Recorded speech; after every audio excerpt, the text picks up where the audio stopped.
I'm calling this meeting to order. Can everybody please rise to the flag? I pledge allegiance to the flag of the United States of America, and to the republic for which it stands, one nation, under God, indivisible, with liberty and justice for all. Is who's on? Who's on? Says, yeah, just. This presenting. Yes, she is on. Can you get her up? Everybody down there? Okay, I'm going to read the open public meeting statement while you're trying to get Ms. Rossetti up. So this meeting is called pursuant to the provision of the Open Public Meetings Law. This meeting on January 9th, 2023 was included in the list of meetings notice sent to the Huntington County Democrat and Courier News on January 5, 2023, posted on the bulletin board at Borough Hall on the same date, and has remained continuously posted as required. In addition, a copy of this notice is and has been available to the public and is on file at the office of the borough. Can I have a roll call, please? Ms. Engelhardt, Here. Mr. Johnson. Jeremy is unable to attend from Jeremy is the excused for the night. Mr. Parker. Sure. Ms. Rossetti. Here. Ms. Tilly. Here. Ms. Carroll. Here. Thank you. I don't think we have any presentations tonight, right? Do we? The school board, is it school board? They're next week, right? That's next week. Okay. All right, and I know that I just got a text from Terry Vogt, our engineer, that he's also on. I just have a couple little things. One is just to let everybody know that we got notice today from Senator Booker that he has also added us to earmark $14 million+ to finish the police building and build a well. So we're now in the congressional budget, thanks to Congressman Kane, and the Senate budget, thanks to Senator Booker. So we're about 80% there. If we're only in one budget or the other budget, it's iffy, but being in both budgets, it's very good, but we won't know, of course, until much later in the year. And we are still in the state budget for $250,000 as well. And so far, we've gotten a $32,000 grant from the county, all toward the police program. So this money comes in, it will be in great shape. So it's wonderful that our U.S. Senator did that for us and our Congressman. I also just want to let the council know that I got an email from a constituent a couple weeks ago. It might have been right after the last meeting regarding striping, parking space striping on Main Street that was causing near misses between 33 and 37 Main Street. People trying to exit their driveways. These parking spaces showed up in about 2020, and my research, and I did a lot of research on this, looking for an ordinance, looking for conversations on the council, looking for a traffic study, showed that the former mayor just directed our DPW to paint stripes there, which creates a massive tort liability to the borough. Had somebody gotten hurt, I did direct the DPW to erase those parking spaces as soon as they possibly can. So that nobody gets hurt or injured, because our insurance won't cover us if they do. I found out that there was something similar on Bunnell Street, because I also got complaints about grooves in the pavement down by you, where yellow lines were being painted also, and that was up by you. And then they had to grind them off, and now they can get them off. yeah, and now But when they, after Elizabethtown Gas replaces the gas main on them, they'll be repaved, so the Okay. will be going on. I mean, I can't stress enough that you do anything on a public street, there's got to be an ordinance from the governing body authorizing it, hopefully with a traffic study backing it up, showing that it's warranted, or at least something from the police department. So in that vein, I've also been investigating this North Place one-way thing. There seems to be a traffic study that looked at that as part of the Corcoran Street one-way. It has a level of failure as an A, which is the best turning radius you can have. I'm having a conversation with a traffic engineer tomorrow night who did not do a study on that road to try to understand the chief of police has represented to me that there have been 0 accidents on North Place. He does not feel that it's necessary to have it as one way. But I'm trying to understand why this traffic study basically said by CME, who were the engineers who designed the road system over there, that if you want to do it, you can do it, even though it had no level of service failure or site, which is site distance. So trying to get my hand around that. We might be introducing something to rescind that once I do, or not. I'm not sure, because I just want to know, you know, whether he thinks it's needed or will be needed. So I'll be talking to him tomorrow night and let you guys know in 2 weeks. So that's what I just wanted to report on. Council member reports, our council president isn't here. Council vice president Tilly. All right, so on the 18th of April, we had a DPW meeting, which one of the things we discussed was will be brought up in our work session tonight. The requirement for the lead and galvanized water pipes, as well as a flooding issue that there is over on the area of 5 Academy Street. We've had a few Liberty Village meetings. Unfortunately, the HPC meeting wound up being canceled. Townwide yard sale is May 6th and 7th. If you want to register your address, please see the borough website. Mr. Humphreys was kind enough and gracious enough to create a form that will auto-populate. It's just the addresses though, correct, Michael, no names? They put in the names, but we're only gonna list address. Right, we're only gonna list the addresses, so that's why we're getting our act together when it comes to yard sales, so we're doing. Hopefully, people are feeling that we're doing more of our due diligence that needs to get done. I think that's it. Okay, thank you. Mr. Parker. Yeah, the only thing I have for tonight is that, we have, NJ EPA is hosting a, grant outreach tomorrow. And what I've been doing is getting the Latino and Hispanic community involved in that program. So they'll be there, and I'm also organizing an outreach for the council and the mayor with the Hispanic and Latino community. So it's kind of like meeting with the council and the borough and mayor. So that I'm hoping to have sometime in June timeframe, maybe July, but I'm slowly working on it and getting more than just business owners involved, but the community involved as well. That means going up and knocking on doors and being on the hill and the whole bit. So that would be that's what I'm working on. Great. At this point, the other things I'll wait until next week. Sure. They can. Okay, I thank you. promise you. Ms. Engelhardt. Okay. Ms. Engelhardt. Excuse me, thank you. There we go. The Board of Ed, both the high school district as well as the K-8 district are having simultaneous meetings to us tonight as usual. They did both propose tax increases. So the K-8 district was over 3% and high school was around 1.5%. So I encourage you to understand the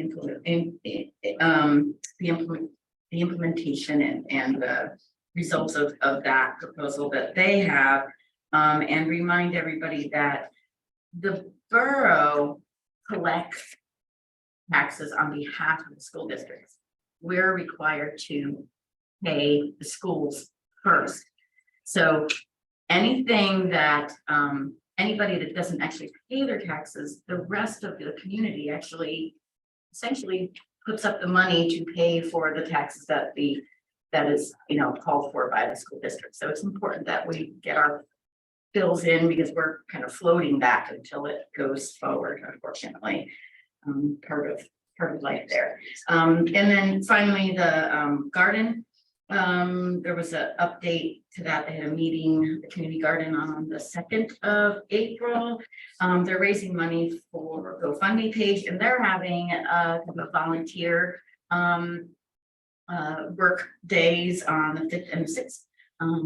And so look out for some opportunities to volunteer for that. Oh, and the fireworks as well. Thank you, Mike, for getting the insurance over to Marquine, and that's taken care of. He is already dealt with the schools, and that's taken care of. He's dealing with the FAA right now, the applications for that. So it's moving forward. Great. Ms. Rossetti. Thank you. Thanks for Susan for sharing all that important info. The only thing I have to add, I attended a shade tree meeting on April the 12th. They just want to have a reminder that you can apply for the Adopt a Tree program, either submitted online on their website, Borough website, their page, or paper copies are going to be available in Borough Hall. They also will be celebrating Arbor Day this Friday at Rufus by planting a tree. Their next meeting is May the 10th, and that's all. Great, thank you, Ms. Rossetti. Mr. Johnson hasn't come in, right? Okay. Administrator's report. Financial disclosure statements are due by the 30th. Don't want you to get fined. Done. Done. You're done. The I'm mayor's done. Can't speak for anything. You and I are just gonna stay silent. If you haven't done it, don't worry, I will bug you again. Thank you. I also let your the planning board, historic preservation commission also need to have those files. It's not been known. Notices for outstanding business insurance registration will go out. Just as a reminder. They will be notified that they are subject to a $500 fine. They don't do it, so don't be surprised if you get a call or two from the elected officials. Canvas application deadline is this Friday. So I'm hoping that the council gets a chance to meet to decide how you want to release the applications. Isn't it Susan or myself? Yeah. And we the created chief some of committee police. last time. Yeah, I did. Yeah, it's Susan or myself. It's Mr. Parker, Ms. Engelhardt, and Chief Rotella, and myself. Because I've been asked questions about how will the decision be made, and I said, well, And you. that has not been determined yet, but it's being.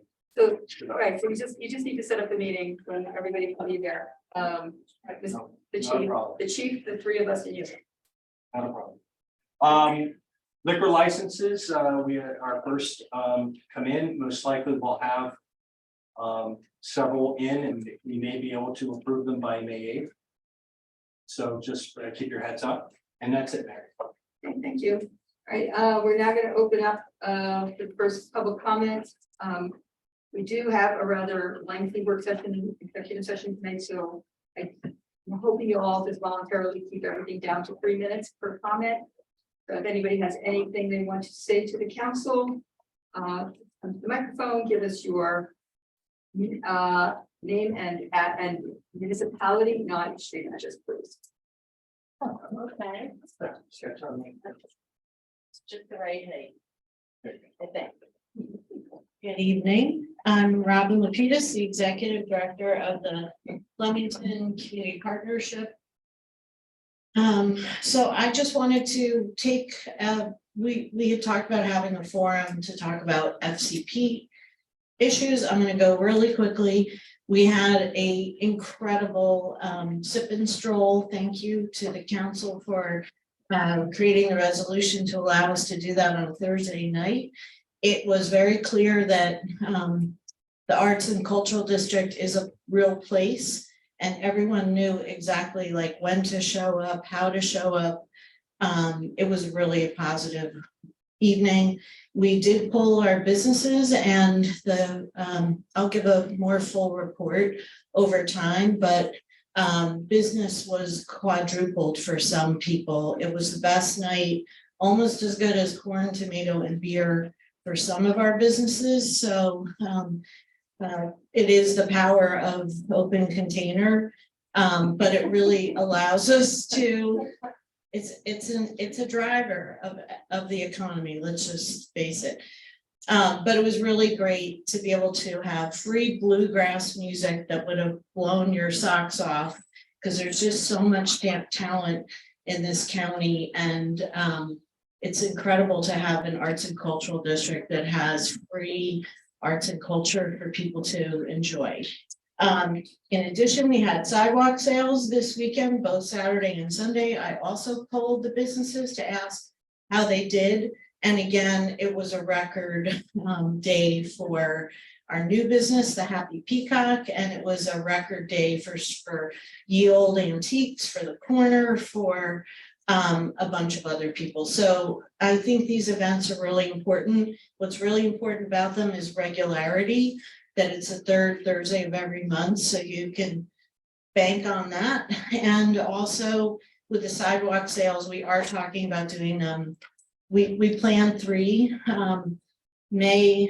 April, July, and October, and we'd like to try to have them every month, which I think during construction is necessary. We're also talking about having extended business hours on a Thursday night to keep to create more opportunities to do more business without construction. And there's a little debate going on with the Main Street business owners about whether they really, that some of them are open or whether they want to do that. How would that compete with the sit and stroll if they're open every Thursday? It would only be, I think we would do one Thursday. So they get the first, second, or the fourth, not every Thursday, but they are open. What most of them said was they are open Thursday nights regularly. So it would just be having some extra people who aren't open make a point to stay open. And more important than anything is for me to tell you that these events were really organized by the businesses themselves. And that is kind of a wonderful sea change, that our businesses are working together, that they're creating events that are what they want, not what I tell them they should want or what's convenient for, our office. It's really organic and it goes a long way. And then I just wanted to make a comment about the licensing fees. We did do the math and looked at how many people paid what last year. And I do have those numbers. I'm happy to share more data. Is that coming back for comment later? So, or should I keep going? There's a public hearing. Yeah, there's a public Okay, hearing on it. then so yeah, I'll- comment on it. I'm not There's a commenting public on that. hearing Yeah, on thank part of the you. record. All right, thanks very much. Thank you. Anybody else from the public? The public round 1. Hey, guys. Flemington Borough. So, I have a couple of comments for this evening. One is to echo Robin's sentiments. It was really nice to see feet on the street, as we often talk about. We have the capacity for a lot more feet on the street, but it's good to hear that the businesses had a successful evening. And yes, I too did sip and stroll, should it be known. And but more importantly, I am here to respectfully ask that you consider tabling item number 3, which is 2023-16, which is repealing 2020-2. How's that for a lot of numbers? So I think you guys know the planning board adopted a new master plan in 2022. And there's a subcommittee that we're looking at each area within the borough to give you guys the meat for ordinance changes. Now, might sound like, very matter of fact, we've never done that before. We've asked for ordinance changes, but we've never really come and said, this is what the master plan says. Therefore, could you change these ordinances? Trying to do it very methodically and very efficiently. And by that, I mean, we're giving you guys one zone at a time, one area at a time. So we don't have to notice twice. We don't have to go through a lot of rigmarole to look at each area. This area in particular, which is the overlay on Route 12, is first out of the gate. I think May 9th, you're getting it from us. You're going to get not only a recommendation for that, you're going to get a recommendation for the TC zone in general. So when you look at it from an efficiency perspective, it's like, geez, I don't know what the rush is. Let's table that so you're not talking about the zone from a public perspective in tonight and at your next meeting, and then again the next meeting when the planning board sends it back. But I did want to give a little bit of history on that overlay, and I'll be respectful of your time, but just want to read from our 2015 master plan, which was adopted unanimously on August 24th. The borough shall place an overlay zone for inclusionary townhouses or multifamily houses in the area south of Route 12, adjacent to the borough's western boundary. This area also contains mini golf and a driving range, but it would be well suited as a residential extension of the mixed-use VAS zone. Zoning requirements should require that an adequate pedestrian and bicycle connections across Route 12 to the services and possible transit access in the VAS zone. We also made the recommendation that outdoor entertainment, recreation, sports, golf should also be permitted in this area. Not only would such permit existing golf facility, but also facilitate a different and a regional use that would benefit from the area's highway access. So from a timeline perspective, that was 2015. We make the recommendations, but like I said, never really came to say change the ordinances. So based on that recommendation in 2015, it took until that was during the Griner administration. I think everybody was really focusing on the Union Hotel at the time. Then in 2020, half of those recommendations came back to the planning board, which some of you may have voted on, which was the overlay zone, which you're considering to repeal. So from a planning board perspective, it's sort of like we make a recommendation for two things, we get one back, it's sort of a win, half win. And then after that came back in 2020, in 2022, we have an application still in front of us for the said property for about 20 units, give or take, I don't know. So when you think of the so many moving parts for this area, I'd rather say, you know, as a planning board member, subcommittee, and a taxpayer, don't waste time on doing it twice. Wait for the thing to come in. You're going to get a whole list of recommendations, whether it's pros or cons, whether you agree or disagree, you sort of do it in one fell swoop and just take care of that zone. So, and again, you guys obviously have the,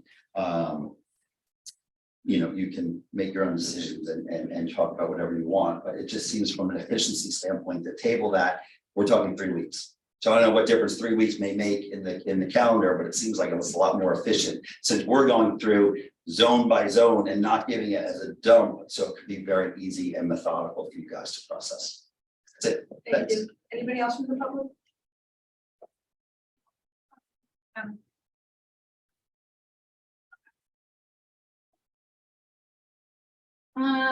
Caitlin Johnson McCormick, Flemington Borough. I do want to echo Todd's comments, absolutely. I think that it doesn't make sense to start the conversation and then if changes need to be made later, the ordinance process is lengthy. And having to do it again and start it again, there's, you know, save your time, there's lots of other stuff to do. So thank you, Todd, for that. I do echo that and agree with those comments there. I was really happy to see the yard sale sign announcement, like as you come into town, awesome, love it. I hope we get lots of people participating this year. It does make me think though about the community-wide cleanup that we usually have. I'm sorry if I missed it. Is that something that's in the works? We usually do a spring community cleanup as part of beautification. I supplied some information to one of our council members earlier this year because it was my responsibility previously when I was on council. So I was just wondering if there's been any movement there. I do think it's needed. It's a nice. I called her to Yeah. ask her about, Yeah. let's be very Okay. specific on how that That, happens. that, Right? yeah, I Let's not provided. get it twisted. But however, I'm. the answer is no, I have not Information. yet, and there's other things that I've been paying attention to. All I so said is we I can get provided there. the information. It wasn't an attack at all. I Well, think then it's you something should that's have a worth, Council person. And it wouldn't have been. I'm just saying. okay. I have one more thing.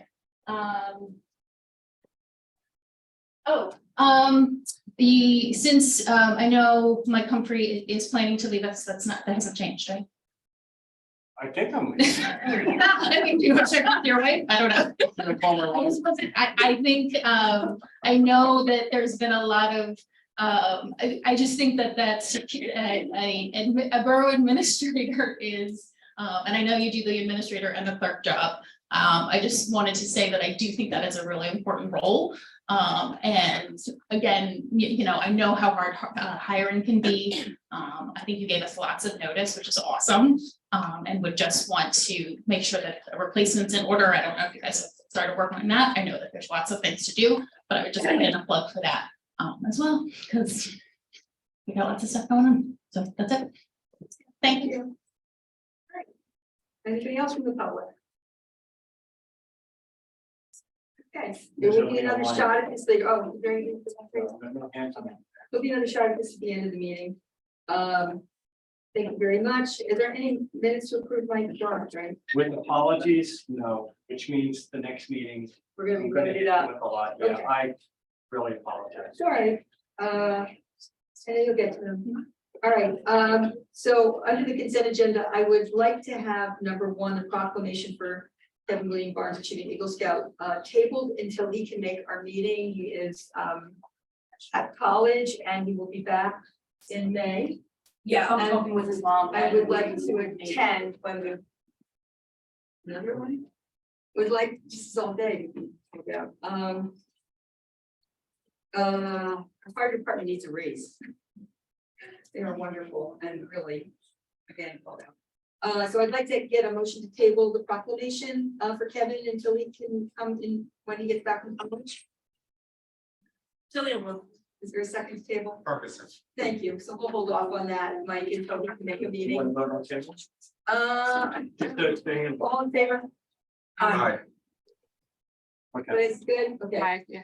All right, and so the only thing on consent agenda is the yard sale proclaiming the date and waiving the fee, and also the ones in October.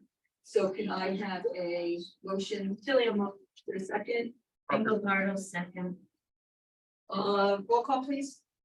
Ms. Engelhardt, Yes. Mr. Parker, Yes. Ms. Rosetti, Yes, Ms. Tilly, Yes, passed. and I just want to reconfirm that that includes waiving the fee. So there is no fee for the townwide, the town sponsored townwide yard. Right. Or it's date, or the ones in October, correct. Good. Thank you. All right, first on the regular agenda is the public hearing, ordinance 2023-14, amending the section of chapter 4, licensing general, section 4-3, retail food establishment, subsection 4-3.2, fees of the municipal code of the borough of Flemington to amend the fee definitions assessed for temporary retail food establishments in ordinance 2023-12. I've got a motion to open up the public hearings. Tilly will. Is there a second? Open up the public hearing. Engelhardt, All in favor? Yes. Aye. Hearing is now open. If anybody from the public has anything they want to say, just come to the microphone and give us your municipal, your name, in your opinion, you know. who you Okay. So so just to be clear, in the past, we paid $100 total for all the food vendors, plus a $54 fire permit. So if we just wrote you a check for $100 and all of our food vendors, we had 106 vendors, and of them, the outside food vendors were like 20. We had 20 outside food vendors at our event. So we're adding, and they pay a different amount based on how much size they take. And we were hoping to raise our fees this year. So in raising our fees, and we're talking about raising the fees $20, $30, $40, depending on what size they take. Now we're adding an additional $129 for a $75 temporary food form and a $54 fire form. So that's an additional $29 on top of whatever they're paying us. And for example, a food vendor in a 10x10 is $130. That's what they pay us to be there for the day. And so all we would like to ask is, in keeping with what Susan Lax has also asked, is it possible to just make that a $50 fee instead of $75?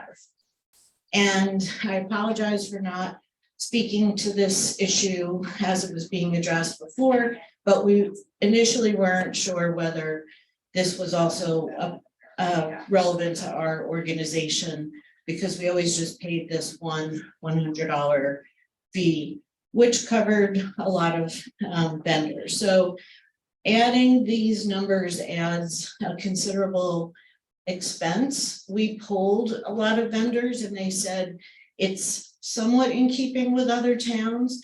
It's just a big bump for them from being in our $100 umbrella to now personally having to add $129 on top of the fee. So our request is, one, could you make it 50 for the outside food vendors? And two, is there any possible way that the incentive could be at 2 events? Because right now, we produce events and Susan produces events. I'm sorry, you're right, Just saying. yes. Well, you get to come up here too. So, at any event, the question is, I think if we're trying to incent people to buy the license so that they don't have to keep coming back and making payments, the 2 event threshold would be really great because it probably covers both of our events. Salsa night and corn, tomato and beer. What do you mean by, I'm sorry, what do you mean by the, like, are you, There's a, and Mike, you correct me if I'm wrong, I think there's a, if you're coming to 3 events, you get an annual license for 230. Well, right now, the annual license, $235. Yeah. So Right. that, so, but you're a year-round retail food vendor. Right, but if they're paying an additional $129 for our event and an additional $129 for the 100 and Helplines event, then wouldn't it make more sense just to encourage them to get the yearly license for 2 don't answer events? that, we'll talk about it under discussion. This is comment period. Thank you, Okay, that's all. thank you. Anybody else? Have any- Not good with numbers. I'm back. Susan Lax, Huntington Helpline, One Maple Avenue, Flemington. To reiterate what has been said at previous meetings by me and now with Robin's information, the $75 fee for out-of-town vendors is a hardship on Huntington Helpline's only fundraiser this year. We raise funds by charging vendors to attend. We are simply asking for the $25 reduction to make it more amenable to the vendors who must purchase food, pay gas, hire employees to attend an event that they must pay before selling one item, which may not even happen. Huntington Helpline receives grants for the programs and services it offers residents free of charge. The grants do not cover the full budgets of those programs and services. Nonprofits are always required to cover at least 25% of those budgets through fundraising. We do that by charging fees to our vendors at this event. We understand the need to cover borough costs. The police department, DPW already charged for their expenses to man the event. That leaves the borough office and the health department. The event hosts used to pay the $100 fee, as Robin pointed out, to cover the expenses. That is now waived, but charging the vendors $75 for the one event seems a large stretch from that first $100 that we as organizations pay. The borough would still be collecting $50 per vendor, much more than originally collected, and hopefully covering your expenses as well. We are trying to reach a fair compromise that will be a win-win for all involved in this worthwhile event for the community. There have been no other organizations stepping up because since COVID, no one else has put on events such as these other than Huntington Helpline and the FCP, other than private events that have been orchestrated by businesses. And they're the only ones that rely on vendors to make the event a success financially and otherwise. We found out about the 11th hour about this change, as Robin pointed out, and we would hope that in the future, when issues like this arrive, speaking to those affected prior to the creation of an ordinance might bring about a clearer understanding of both affected sides, and a compromise can be reached. Thank you again and again and again for the opportunity to speak, and I really, truly, as my emails to all of you said, we really need this to happen and would appreciate it greatly. Thank you. Ms. Lax. Anybody else from the public on this issue? State your name and your municipality, please. Hello, distinguished board. My name is Randy McNeil. I'm a board member of Hunter Health Line at 1 Maple Avenue. And thank you for your help. I'm calling to appeal to you again. You hear the cry for some leniency on this fee. I was exposed to Hunter Health Line and salsa night some years ago when I was at business owner here in town, and found it was quite a community event. And having come back after COVID to that same event and now join the board, I'm hoping that we can revitalize participation of vendors, because that was really what sold me on the event as a business owner. And I thought it was really a great event for bringing the community to exposure to a lot of people. The wonders of this small town could be seen, and people can broaden their palates as well, but we can get more vendors here serving foods. So hear my cry, here are the cry here from Robin and Susan as well, that you have some leniency on this fee.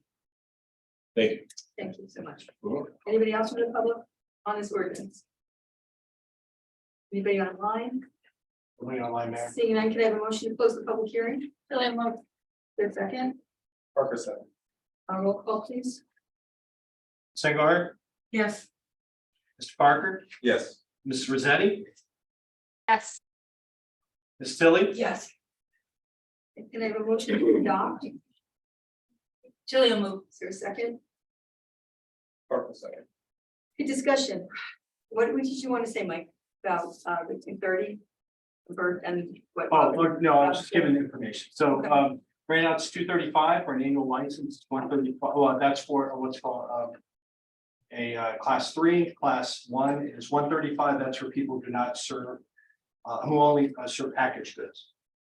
Okay, the $100, we pay $100 to the health department to come out to do the inspection. So the borough doesn't keep the money. That's something that I'm in discussions with the county, that we pay them 90, so at least the borough costs are covered when the $100 fee is paid. That was the basis for the discussion and the change in fees. Both in the reduction of fees and changing, is to make sure the health department itself had their inspectors fees covered when they came out to events. And that's all. Okay.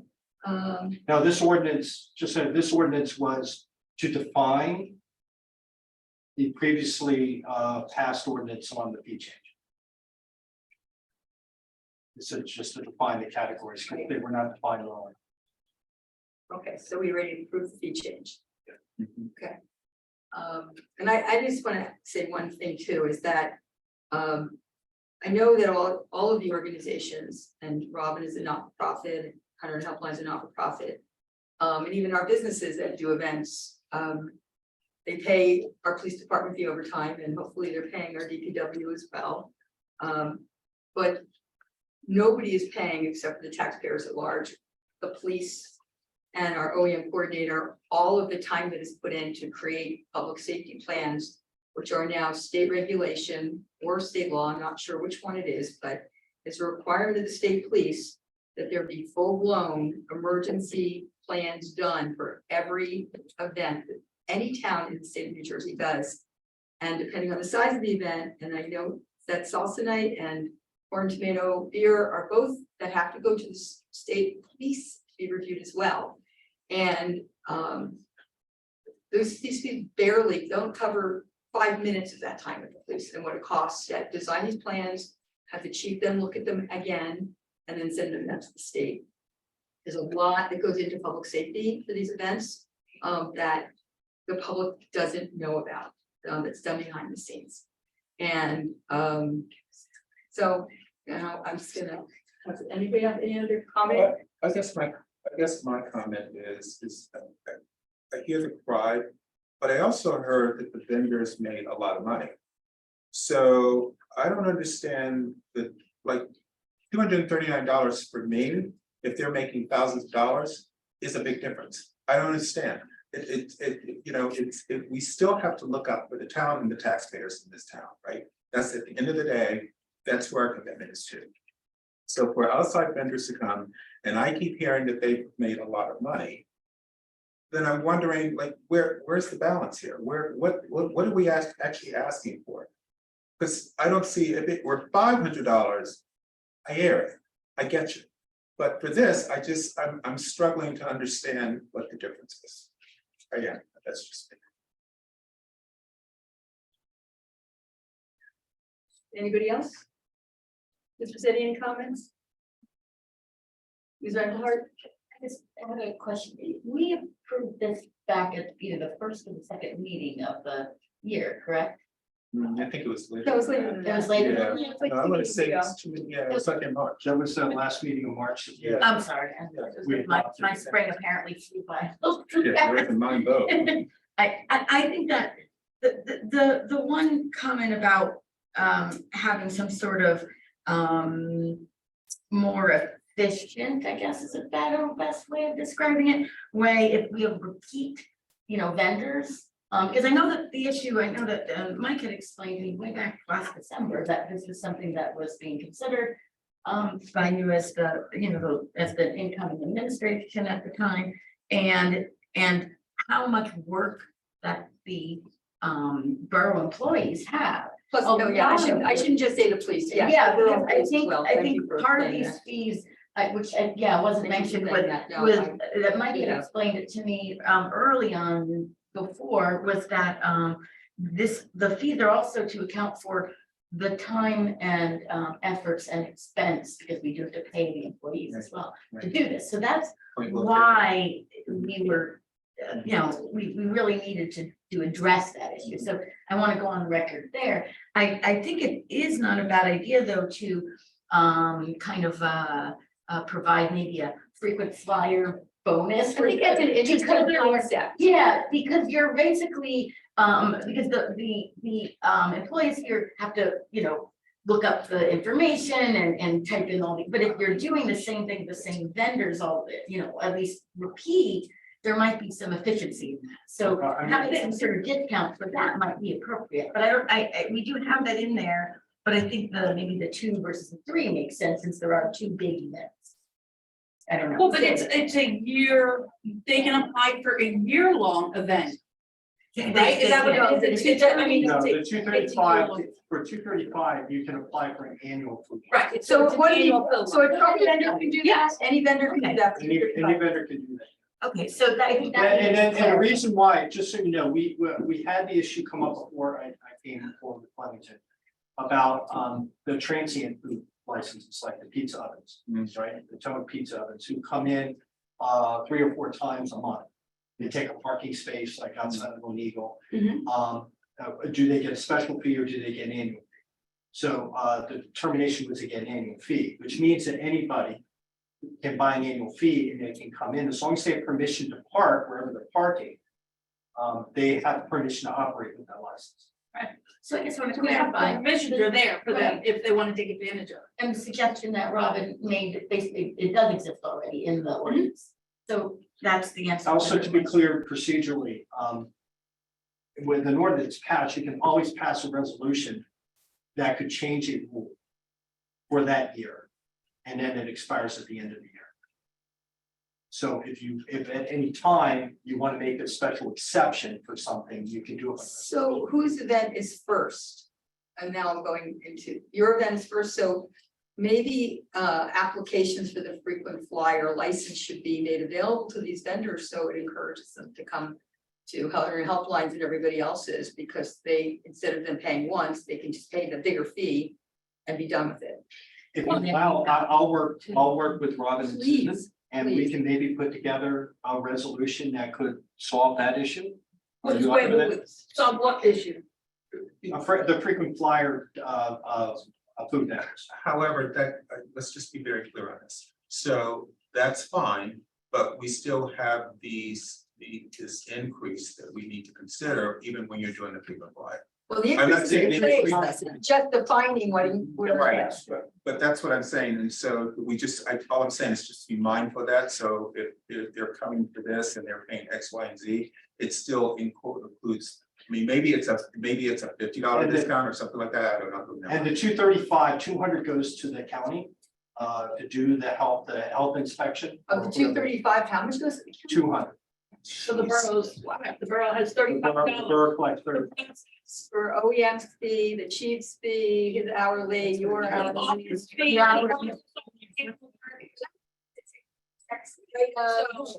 mean, You're going backwards. if somebody thinks that this is a moneymaker for the borough, they are sadly mistaken. Exactly. And I also wanna, That's my point. It's not. That's my point. Yeah. can I ask one more question? Sure, please. I just want to clarify, what we're voting on isn't the increase in fees. No, We it's are, the language. all of these numbers here haven't changed. I just No. want to make that clear. It's just the Right. language. Just I, like- I agree, I know, but I just wanted to kind of clarify for the public. Yes. Nothing here is changing from what we originally approved. We're just defining what these things are a little better because it was a little maybe murky. Yes. Yes. It definitely wasn't Categories. Okay, I just wanted to understand exactly what we were voting on. Just so, she's asking a question I'll define. So we passed an ordinance that changed the fee. That ordinance was passed at the last meeting of March. Now we're talking about the definitions of what those fees are. There was confusion as to what those meant, so we changed the definitions to make sure they were clear. And that's what this ordinance is. Is there any other discussion? Ever roll call, please. I think Susan had some. This is not a public hearing, it's been closed to public. Okay. You had some answers. That's okay. Ms. Engelhardt, Yes, Mr. Parker, Yes. Ms. Rosetti, Yes. Ms. Tilly. Yes, Okay, pass. Thank you. All right, the second, and you'll work with this, Lapidus to. Yes, Both. with Robin and Both of Susan, them, we'll Ms. Lax, talk, Beckett, okay? and his vendors to fill out Okay. the flyer. Okay, public hearing ordinance 2023-15, approval to exceed the municipal budget cost of living allowance and to establish a cap bank when the COLA is equal to or less than 2.5% under NJSA 48:4-45.14, 2023. Again, this is done annually regarding the cap that the state imposes, and can I have a motion to open up the public hearing? Tilly, Is there a second? Engelhardt will second. All in favor?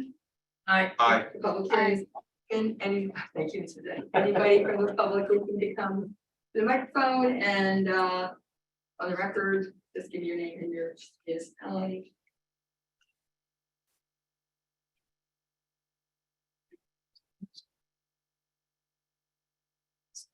Seeing none, can I have a motion to close the public hearing? Tilly, moved. Is there a second? Engelhardt will second. Roll call, please.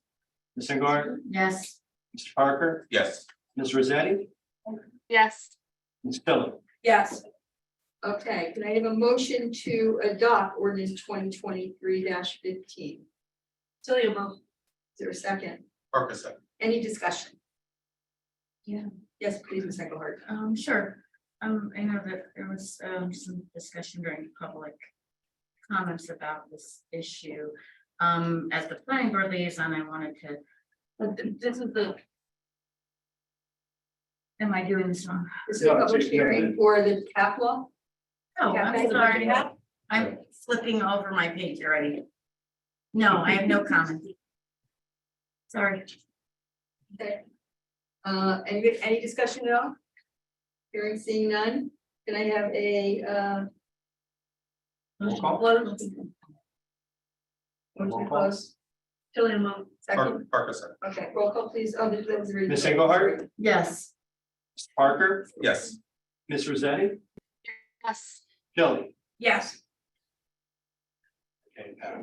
Now Now it's the intro. thank you. Sorry. Now, before we get to that, I just got a text from Mr. Johnson that he is on the phone listening to this meeting. Is he able to participate that way? He called in because he couldn't get on by Zoom.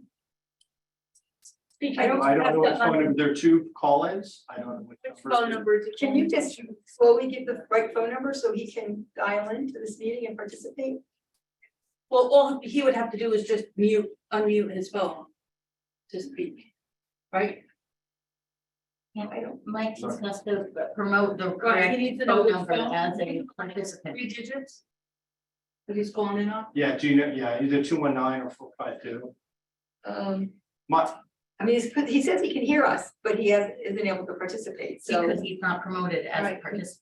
So he Right. just needs to identify what phone number he is and then Mike Are you can gonna ed- contact him? Okay. may I ask a question of the attorney? Would a telephone participant? Oh, yeah, as a it's council totally member, legal. Be able to vote?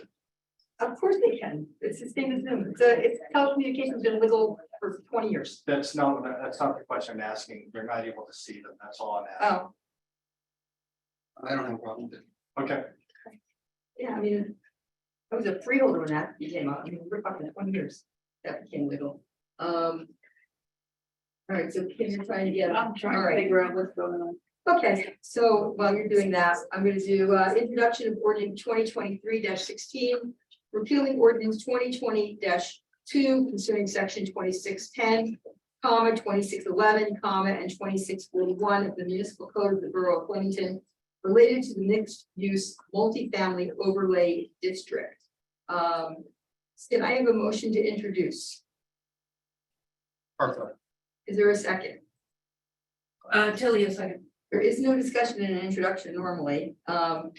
So I'm gonna ask for a motion or a vote, a roll call, please, on ordinance 2023-16 for the public hearings, if it passes, to be in 2 weeks.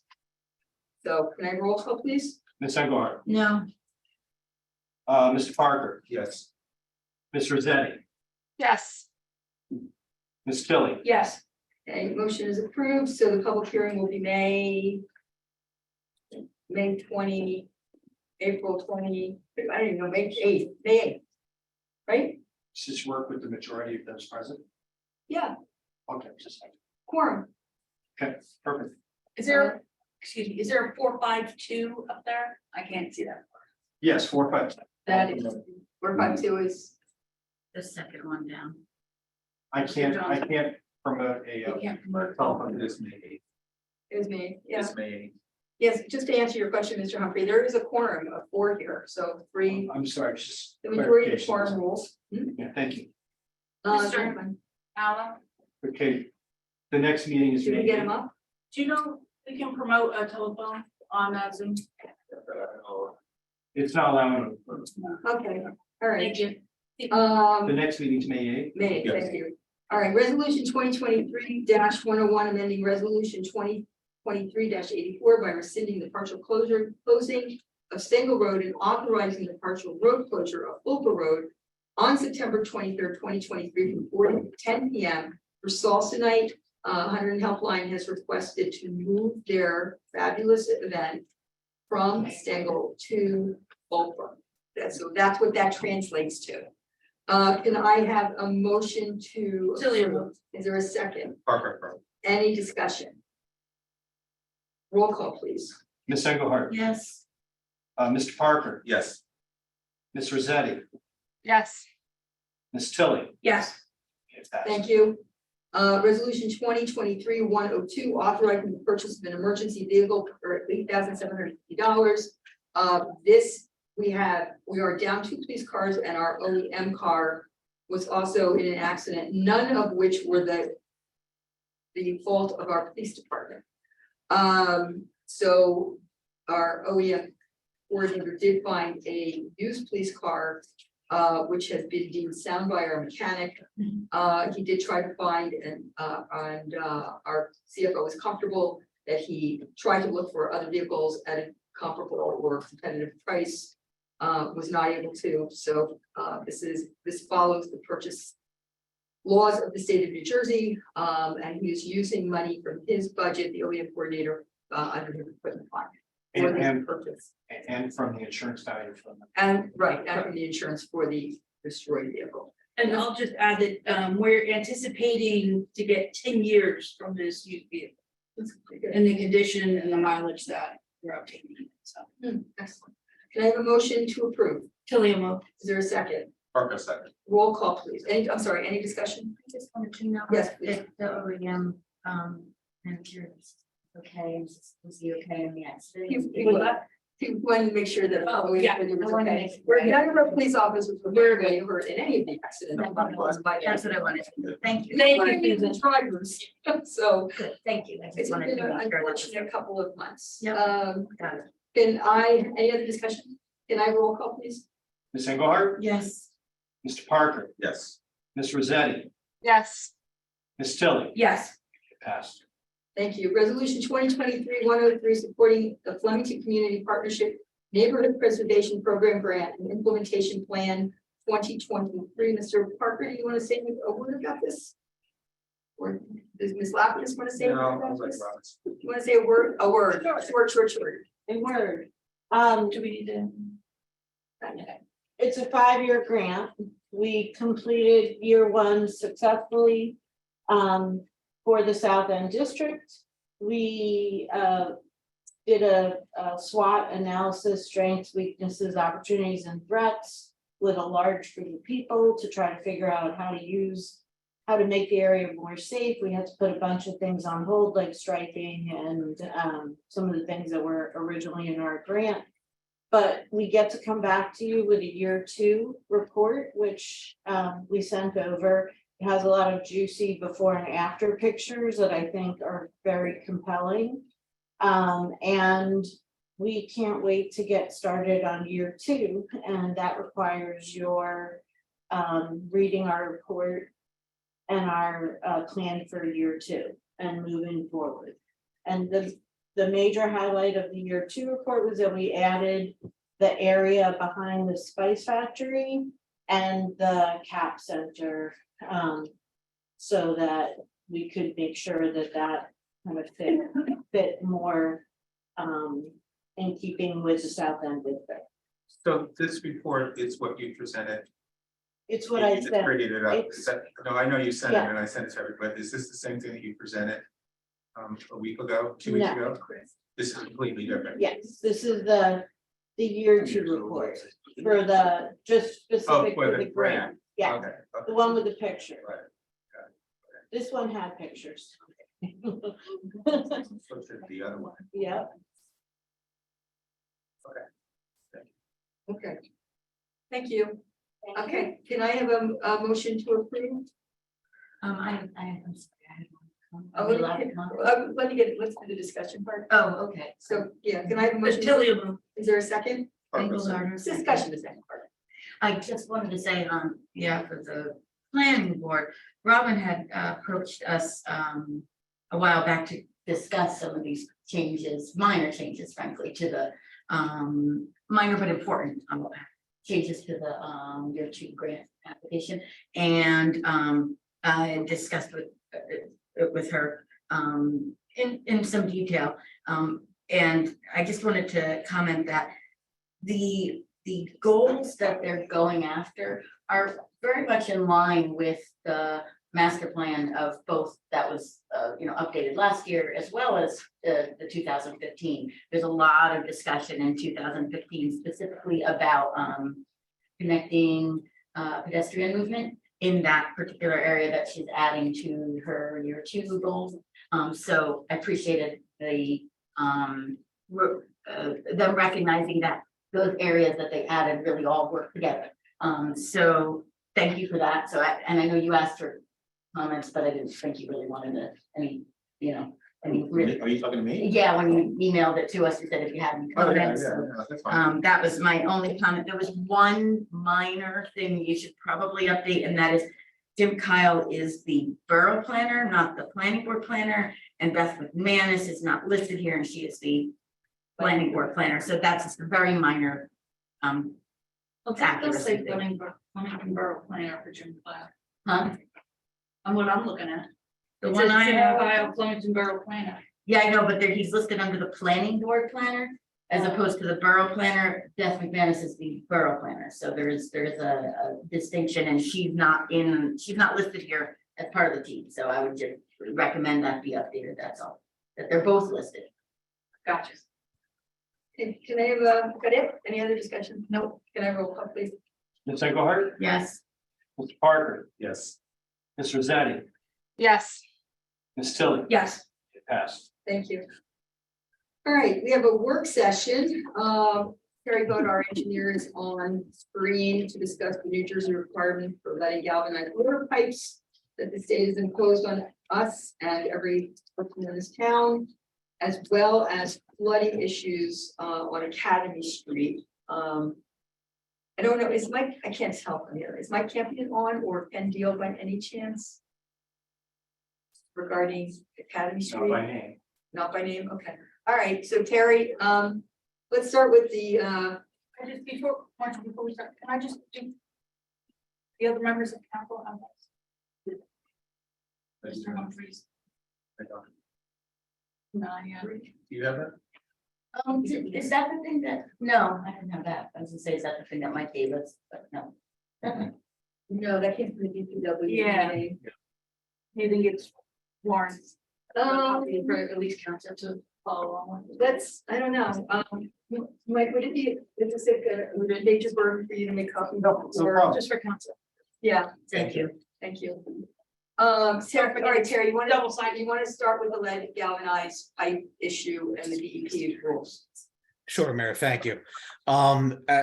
As reported to the Public Works Committee approximately a month or so ago, all New Jersey municipalities, as of July of 2021, there was a law passed that said every public community water system had to inventory and replace lead service lines within 10 years, or approximately summer of 2031. A lead service line may be owned by the public water system, and in this case would be Flemington Borough coming off of the main, a property owner inside the property, or both. Lead service lines also include, there is such a thing as galvanized, which has a lead component and therefore also has to be replaced. Excuse me. There is an inventory and certification that's required, summer of 2023, certifying that there's been an inventory, and that there is a plan essentially to have the work done. Now, one item of good news that's occurred this year is that the New Jersey Eye Bank is getting a lot of the federal appropriations money, and they are pushing municipalities throughout New Jersey to look at water infrastructure work, including the water line replacements. Eye Bank is currently offering loans with 50% principal forgiveness up to $5 million. In other words, if the borough had a $6 million project, and I'm choosing that as an arbitrary number. I don't know what the number actually is, but let's say it's $6 million.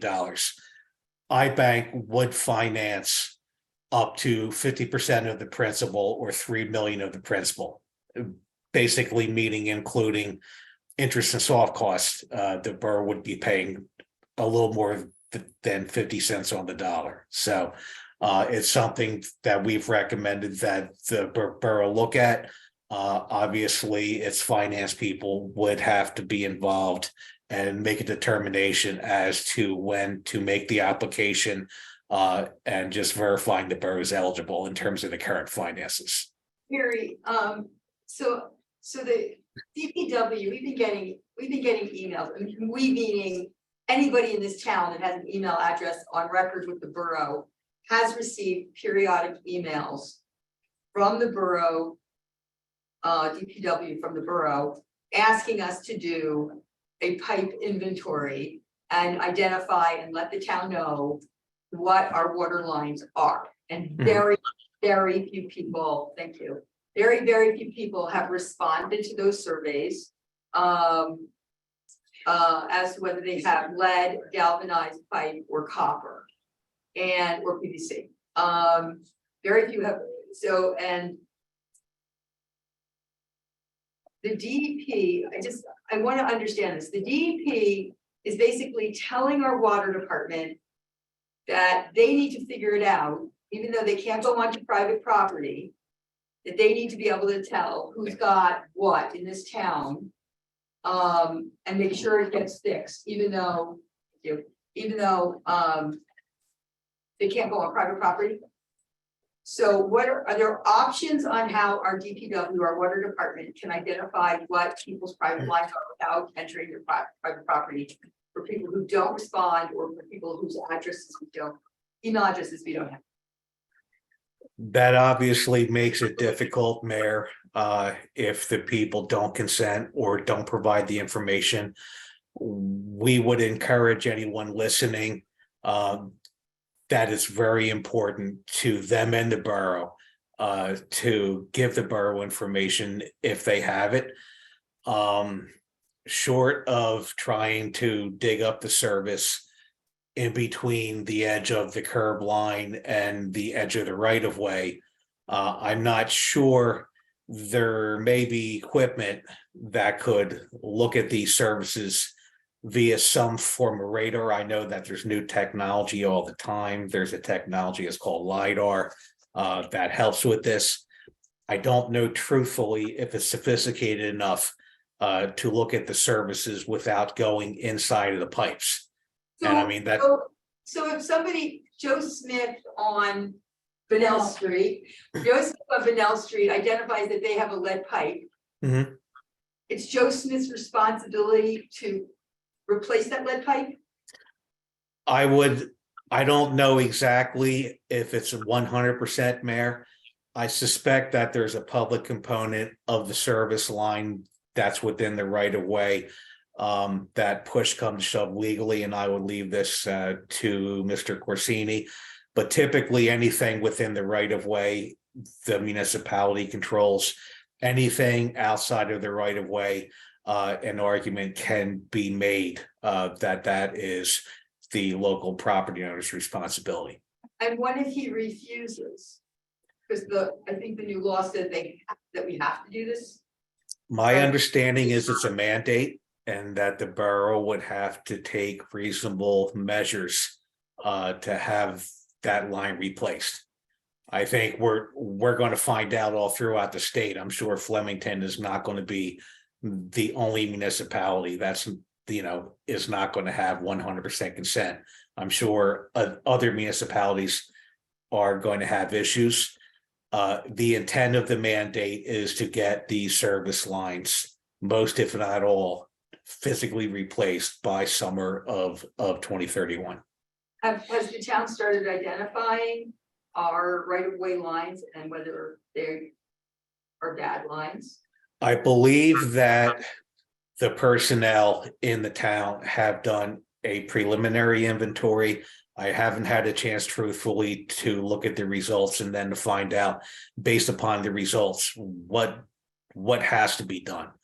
I suspect that there may be parts of town that the borough may have information on as to when the water lines went in, and based upon that, maybe we can make educated assumptions that, if a water line went in 1950, for argument's sake, and again, this is hypothetical, but if it's old enough that the lead and galvanized services is what was used at the time, chances are that you're going to be replacing those services. Conversely, if you have an area of town that maybe water was put in, 1995, 2005, 2010, that may be a more modern line. It could be copper, it could be PVC, it could be whatever the borough allowed. So how do we know? What are we supposed to do about, the bottom line is, what are we supposed to do about this? Like, I don't want Flemington to personally spend the money to be the test case on this, and Don Quixote to think at windmills because the DEP said so without giving any guidance on how we're supposed to get our citizens here to respond to a survey, especially if they know they have lead, and especially if they know they have lead and it's gonna cost them money, they may not want to answer our survey. I don't know. Or they don't know. Yeah, I have a feeling half of them looked at the survey and went, I have no idea. I'm sure they do. So what would you recommend as a first step in dealing with this issue? My recommendation would be to make the best assessment that we can based upon available information. And it may not be 100% accurate. Like I said, there may be areas where we think it's lead and galvanized, but we don't have consent to go on the property. It may be, Is it I'm sorry, is this something they can camera? Can they camera a line and see what if it's copper or if it's not copper? I can ask the question of our people. There's technologies emerging all the time. I know that they could probably televise from the inside of the piping. And they may be able to tell. The problem is going to be, if you were to do that, then you're going to have to isolate and most likely shut off sections of water main while you're having that testing done, and then very possibly have to disinfect afterwards. So I'm guessing that it's feasible. I'm not sure it's going to be easy. No easy way. This doesn't, yeah, Mr. Parker just said this, there's no easy way. So this is not good. But it has to be done. And I will tell you that I think that we can improve by 400 to 500% our response rate. We have not gone out and asked for responses in the last 5 months. So with the newsletter coming out, putting something into the next bill. The newsletter is coming out now, when? August. August, okay. And what about putting it online as well, you know? Like we're putting, Well, it's online already, Dave. I mean, like pushing it. Yeah, but the online is more of a people coming to us kind of thing. And you need No, I to- meant the Facebook page. Yeah, so we'll, I think we can improve the response between 400 and 500% by the end of the year. It's still not going to be complete, but it'll bring us up above 50% response rate for the entire borough. Do you know where we are now? We're low. I know it's really low. We're low. I think we have in the area about 60 responses. That's 60? Now, we do know that there are areas of town, we concentrate on specific areas of town that have higher probability of the galvanized lines. We do not believe that there are any lead lines, or if there are, there are very few. They're galvanized lines.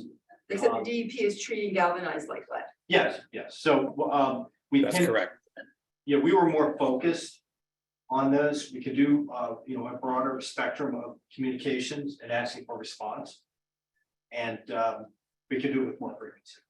Who are you asking for responses from? The residents. The residents, yes, I but didn't know. our, I mean, I wouldn't know. I had the gas company over at my house doing some work and they looked for me because I couldn't tell and they told me unequivocally it was copper. So I was very relieved, and my house was built in 1952, so I was very relieved. our survey includes pictures of the meter area, so you can have a better determination in what kind of line you have. If it's copper, if it's PVC, if it's galvanized, or if it's lead. Which was very helpful for people, but not everyone was able to do it. And then Judge Parks, our water superintendent, volunteered to come out to actually help people identify what the line is that they asked. I think we need to put that information out Yes. there too, that somebody can come out and help you Yeah, figure it out. I would have no clue. I had no clue. And mine was built in 1856, so I know there's a big piece of You have a issue. well, right? No, I don't. Where you pull it out of the ground with a bucket. I wish. Okay, so Terry, we'll try to get more notification out, I guess. Anything else you want to tell us about this? Not about this issue at this time, Mayor. Okay, all right, so then we'll go on to the second issue, which is Academy Street. right. Flooding. So I just, before you start, I just want to let the council know that we are currently sitting on about $1.7 million in DOT I-Bank and infrastructure money to do a complete street of Academy Street and a paving of Bloomfield Avenue. That money has been awarded to us. We have not moved on it because we don't have the capacity to bond for it at this point until this budget is passed and we pay down some debt. Because we are so close to going over 3% of our debt cap right now. So, but the complete street will not cover the issue of the flooding. It has nothing to do with the flooding. Well, with the drainage. It's a drainage issue. So go ahead, Terry, you can walk everybody through this. Sure. We had done a desktop PowerPoint presentation that we sent the borough about a week and a half or 2 weeks ago. I know the borough and the prior engineer had looked at this at varying points last year and maybe even the year prior. We have not had the opportunity to go out to the site yet and really do an assessment of field conditions, but in looking at available information, you have a fairly large area drains to the vicinity of this property, which would be 5 Academy Street. And we have photos that were taken on various storm events. The backyard regularly floods, and they've had several incidents, including Ida, where they've had water in the basement. Per our estimates, based upon online information, approximately 18 acres of upland drainage, which includes a tributary of the Bushkill Creek, as well as a section of piping that actually comes from drainage off of Academy Street and towards that property, all go to the general area of this property. So it's not a surprise that the area is flooding out. We came up with some preliminary concepts of things that may be able to help. We had talked about maybe diverting the water that currently comes off of Academy Street, pipe it further down into the system where it wouldn't discharge in the same area. That's a possibility. We had also looked at the possibility of maybe doing something in the property itself. However, per review with the town and the public works director, doing anything on the property itself would be problematic. And frankly, probably wouldn't solve the problem. It may help, but that wouldn't solve. What we would like to do, we're ready to meet with Public Works as early as late this week or early next week. Go out to the site, come up with some ideas about maybe some regional improvements that would have to be done to improve the flow of water through this area, that it's not going to basically pond and create drainage problems. I spent 2.5 hours with Mike Campion, our DPW superintendent, out on the site last week. And I just want to, so that the council understands what we're talking about. Over by Coppermine, there is an intake, and then it disappears. It comes out behind private property, so that you all understand, behind private property on Academy. So it takes all the water that's coming down through Coppermine, which is a floodplain. It opens up into a swale. I mean, we're talking about a long ditch behind a bunch of houses on the west side of Academy. It runs along behind private property, the swale, which is not that deep. So it's taking 18 acres of water out of the culvert onto open properties. That swale then runs into another pipe that is literally under somebody's garage barn. Mike Campion is speculating that maybe 50 years ago, the property owner wanted to put up a garage, and the borough may have said to him, put a pipe there where the swale is and you can build on top of it. You know, back in the day when nobody cared about any of this stuff, or really got it. So we don't know, and I'm saying that would include my father who was sitting up here. But then that goes under the street, and then it dumps from there under the street. And in Ida, there was so much water that came under the street, it literally buckled Academy almost at the corner where Bloomfield is. And this is right where the school is. No. I'm sorry, Benel. And then there's another catch basin that continues running, and it runs right out here where the little culvert bridge is that you don't even know is the bridge near Mary Melky's house.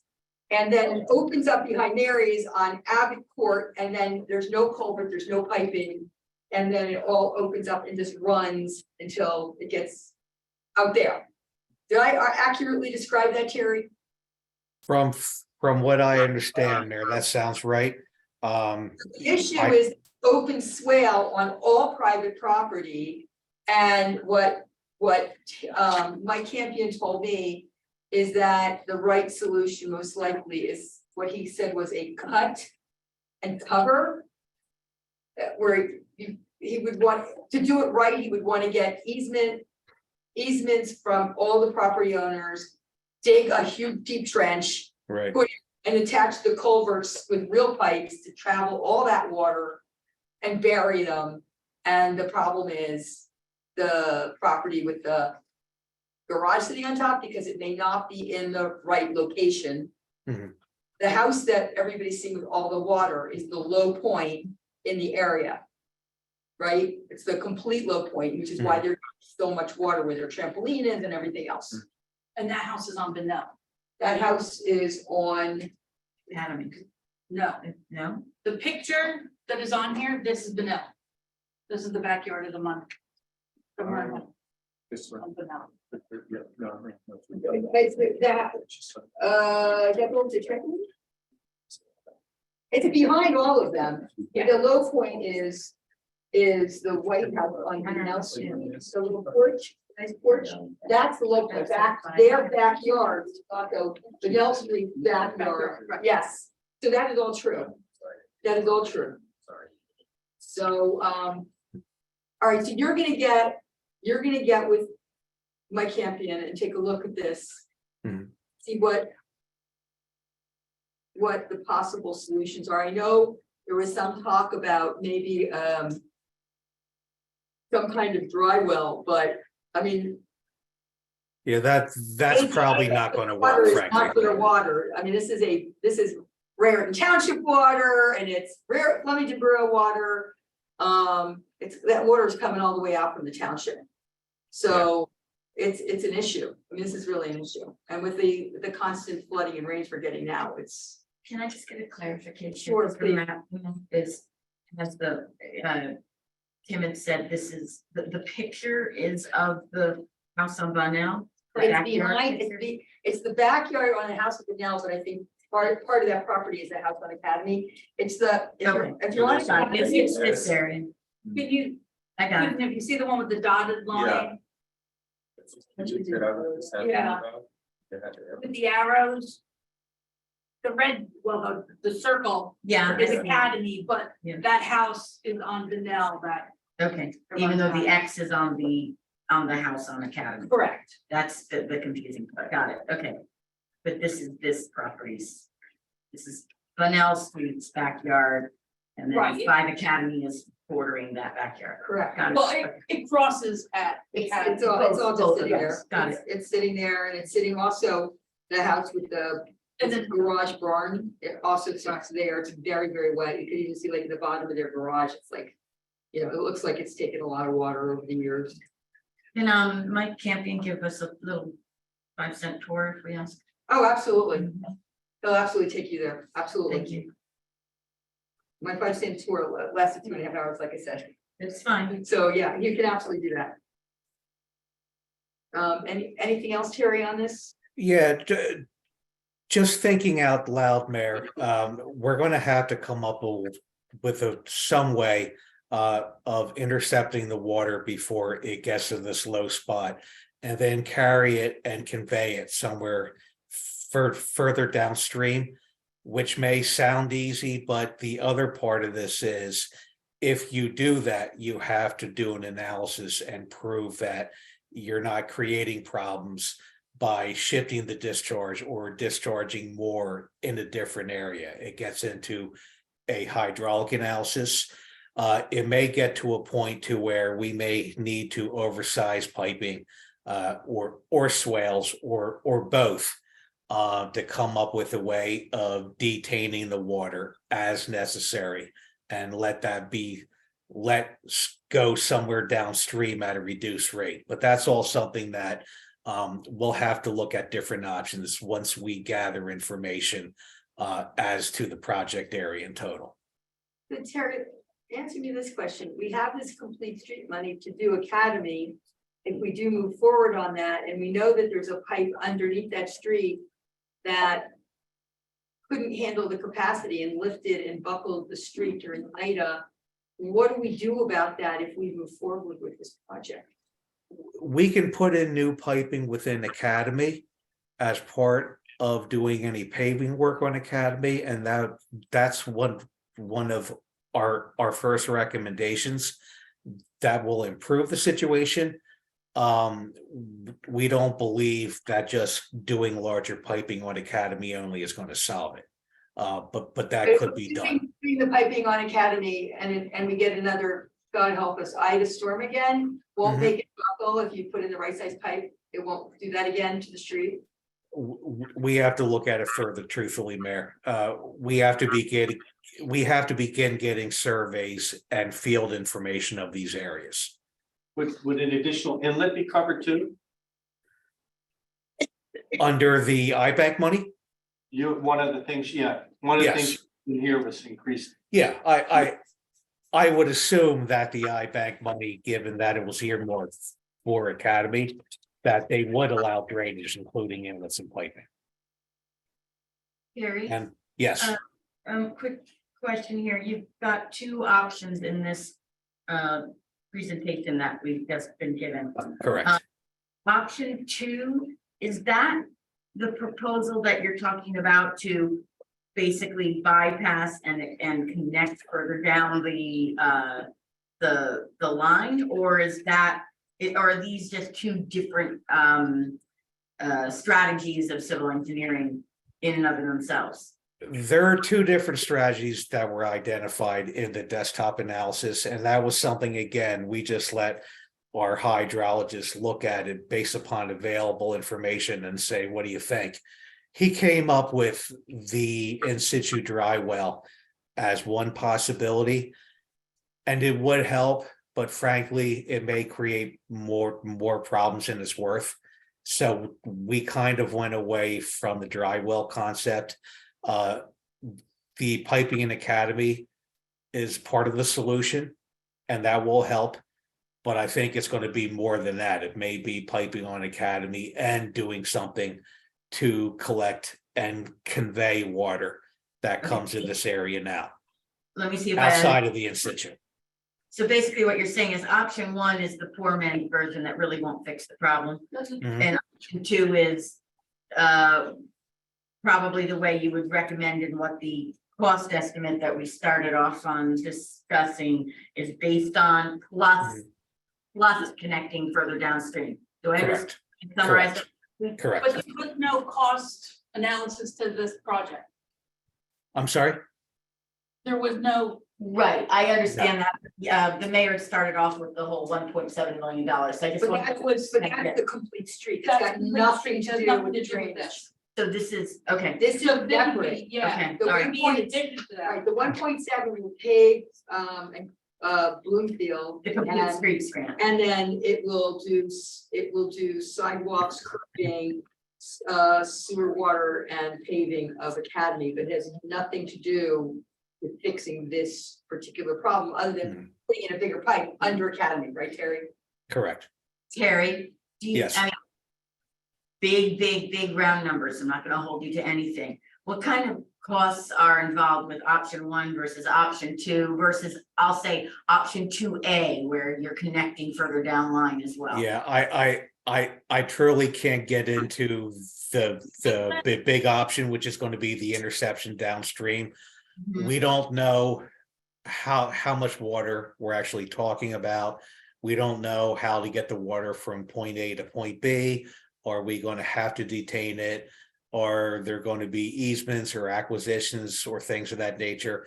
I really can't comment as to That's fine. I the appreciate larger it. solution. We had estimated the piping solution, a portion of Academy, we had come up with a preliminary estimate in the $50,000 to $100,000 range, only for piping in Academy. But that's only a small portion of the Are you overall talking about project. in the street itself? Within the street itself, that's correct. Okay, is that not covered in the iBank grant for the 1.7 alone for the 1.7? I truthfully don't know, Mayor, what went into the iBank application. I don't have a copy. I don't know if there was a concept plan that was done or not. They may have included drainage. I don't know. Okay, That's something that we'll have to get a copy of and look at that as well. okay, Just to let you know, Susan, we discussed this at nauseum in the DPW meeting, Uh-huh. and it was brought to our attention then that they could not, I asked that like 4 different I'm sure you times. did, yeah. There's, until they do all the surveys and that they need to do, there's no Yeah. way that they could even give us any kind of ballpark. That's fine, I figured I had to ask the question. Anything else on this, Terry? Not at this time, Mayor. Ms. Mazzetti, you have any questions for Terry? Anybody else have any questions for Terry on this? Terry's gonna stick around because he's got an item in our executive session, which is the EPA's administrative consent order potential litigation. Okay, what? The ACO, yeah, the ACO. Okay, so we're now up to public comment number 2. Again, if you have any comments to the council, please step up to the mic and state your name and your municipality. Thanks. Hi. Hi, my name is Maureen Cannon from Farmington.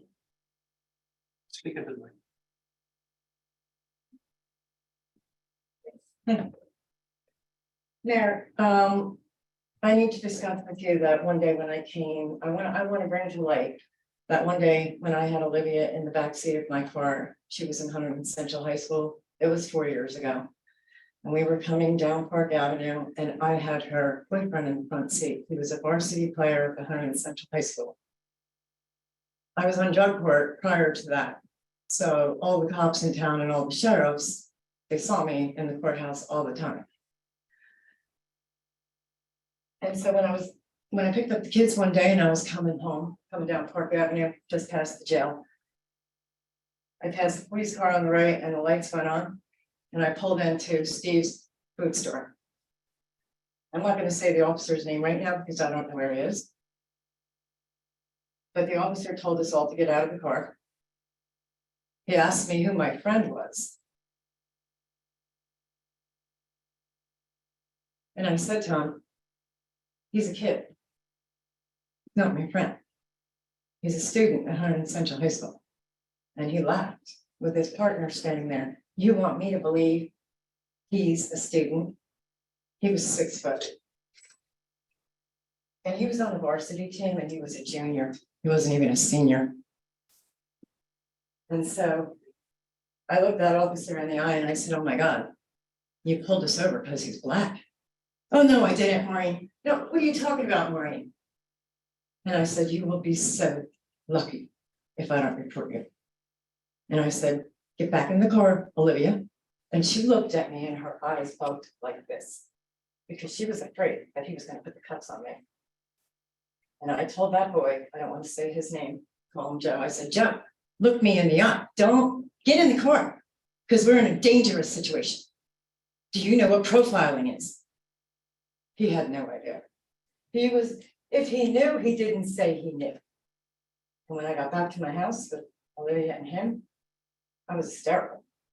And I sat down and explained to that young man racial profiling and that it was not a lot of black people in Flemington. I went to school here. There was one black girl I was friends with at school. So there wasn't a lot of black people. And I had to explain that to him. And so I need to talk to you tonight about, I need good police. I believe in police. My family are police. My mother's 2 brothers are police. And I deeply grew up with the belief that I should run towards the police if I was ever in trouble. So I did that when I was on probation from here. I was sent to Edna Mahan for 4 years for a dirty pot yarn. So ISP came to see me. And that officer, his name is Sabi. You guys, I want to know where he is and I want to know where his partner is. Sabi's no longer an officer because we went to trial. But before we went to trial, I'm sorry. Sabi was my officer and he thought he can get away with anything.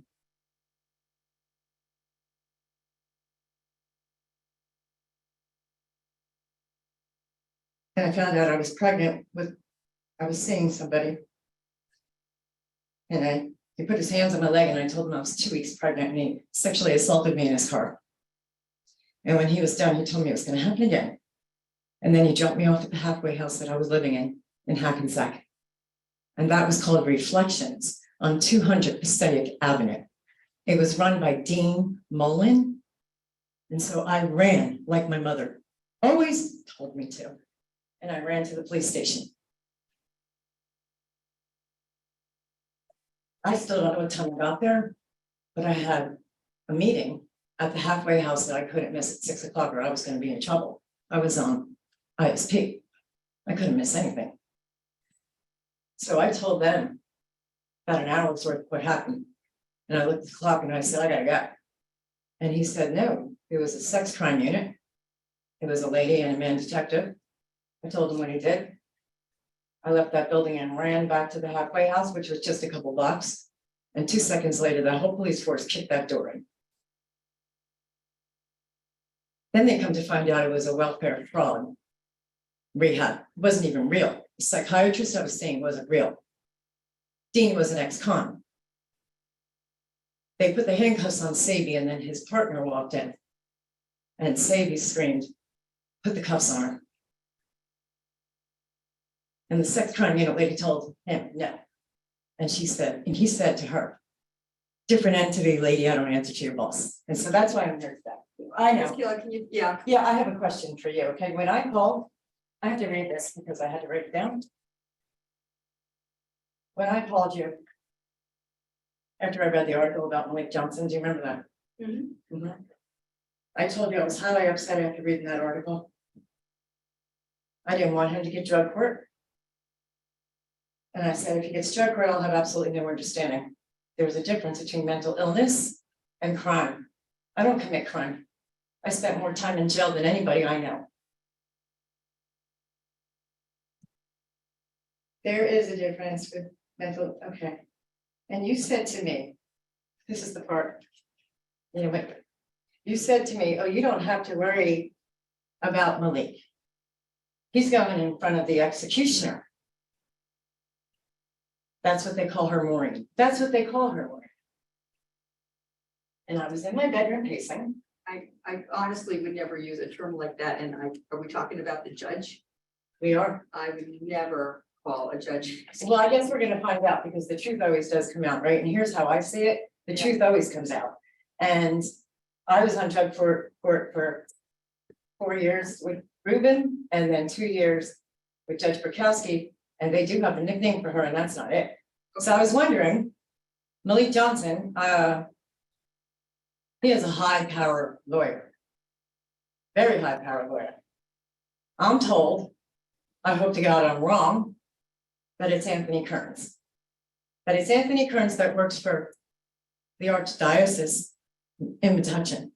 You can't even imagine what the Pope means to me in my faith, so please don't interrupt me. I want to know why his long arm is reaching all the way around Hunterdon County. I'm gonna need to know that because all the noise, he's going to jail anyway, but all the noise about him not resigning, there's a bigger problem here. Because you did say that to me. You said Malik is going in front of the executioner. You don't have to worry about that, Maureen. So I want to know, Marcia Caro, who is the executioner? I have no idea. Oh, really? Okay, I anticipated that. Ms. Keelan, No. I don't remember ever saying any of those words to you. I would never call a judge anything like that. And Did the prosecutor's office call her the executioner because when Kearns was here? no idea. For 10 years. Prosecutors. Well, for mass incarceration, for 10 years. And my family has absolutely no understanding. I have a sister who's a forensic psychologist in mental health. I can't even tell you the work that we've done in my family. You're not gonna, please let me finish. I need to. You need to go on. I need to wrap this up and know what you want from us. because I we have wanna no know- Jurisdiction to have Malik Johnson. Listen to me, okay? I believe in the police department. I can't look at police around here or anywhere. I don't know who to trust anymore. And it's not gonna be blamed on my PTSD. When Sadie did what he did, my PTSD exploded. That is not my fault. And I won't let you just deny what you said to me.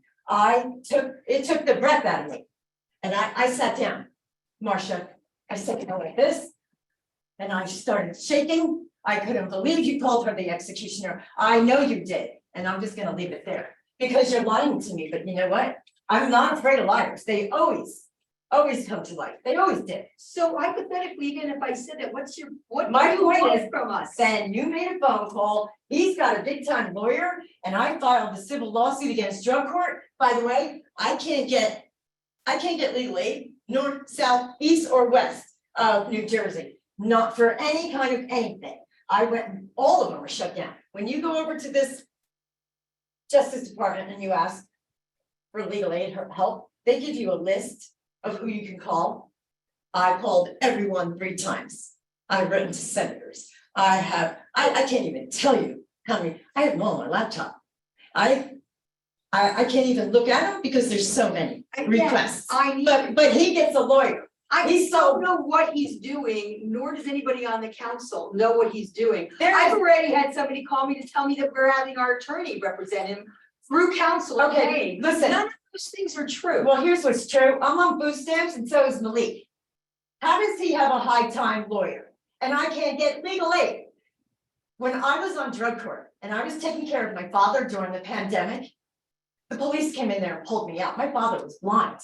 My father had a massive stroke in Ireland. We could not get him back till he stayed. Why don't interrupt me? I can't, I have I to want to interrupt tell you, you officers. because you're being very disrespectful. I am. at this Okay, point to listen. council. I'm not, I don't have to listen. You need to now calm down. no, I don't. No, I don't. And I want those officers in Delaware, Paul Murphy, I want you to answer to why you pulled me out of there. Yeah, I thank you for your time. I'll be back. I'm sure you will. And we'll be here. And every week. You will be here, but as long as And that's that's okay. I part of don't the care. council. Everywhere I'm gonna run to, there's nowhere to run. Okay, Nowhere to run. okay. Anybody The only else thing in the person to do public is raise having their hand, any but I'm gonna get to comments, that. please come up and just give us your name and your municipality.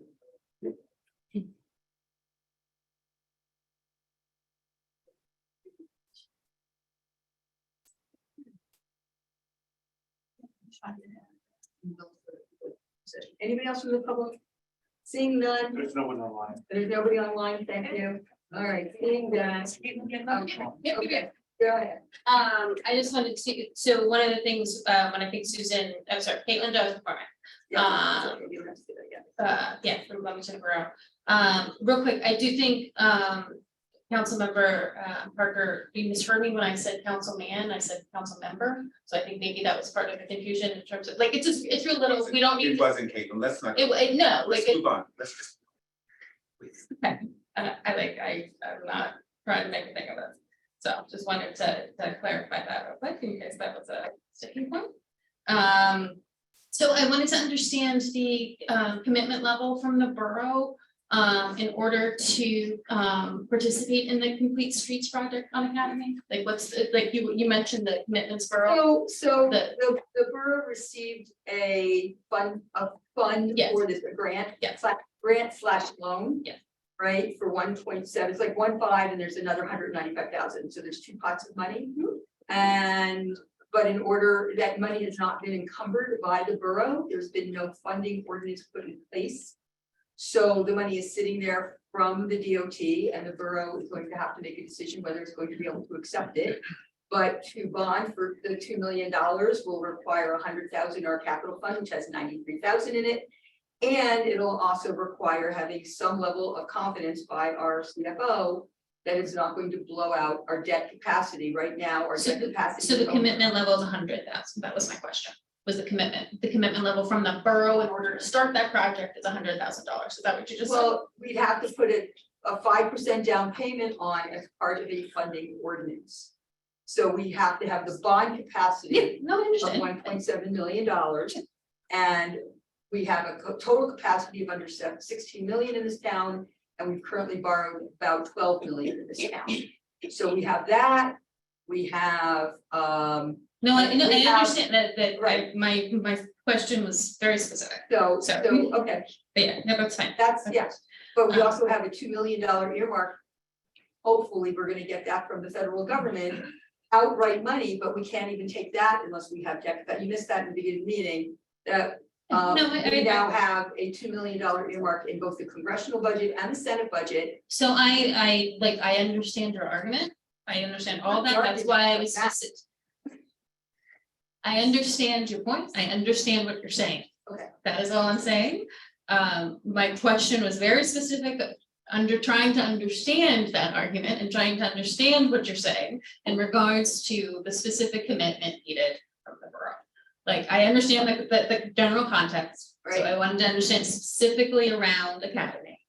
What the commitment from the borough would be Yes. in order to start that project, 105%. like, which, yes. And. Yes, I understand the larger, like, Okay. yes, like, and, Caitlin, I just want to clarify that does not include the drainage issues that were.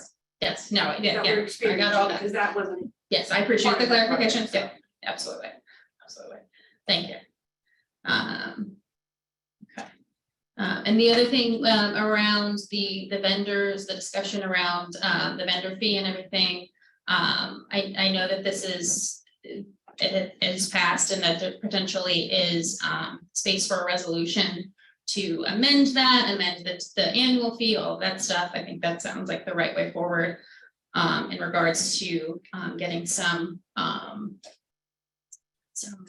leniency, some understanding to folks who are signing up for these events to come and be vendors at Salsa Night and other FCP events. I wanted to, I mean, I don't want to overshare if Susan's gonna come up here, but one of the things I thought was really interesting was that when this was potentially floated last year, they typically have 30 vendors at Salsa Night, and that dropped down to 10 when they talked about that fee. So that's a very real world.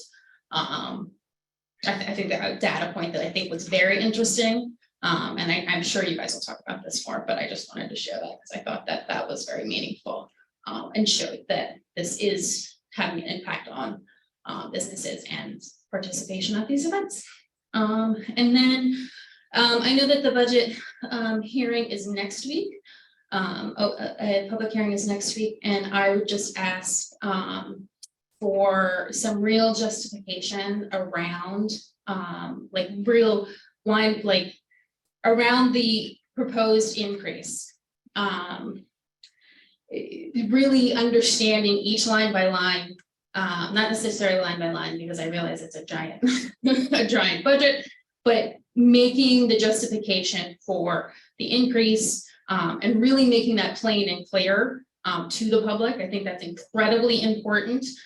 Transparency is something, Mayor Carroll, you really championed when you were on this side of things. So I would ask you to be as transparent as possible around that process, specifically around the fact that 2, 3, 4 mayors in the past have had 4 to 7 additional public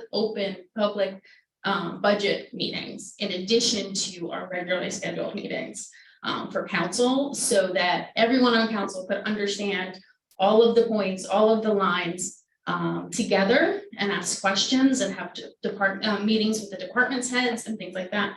And members of the public could come and sit, listen to.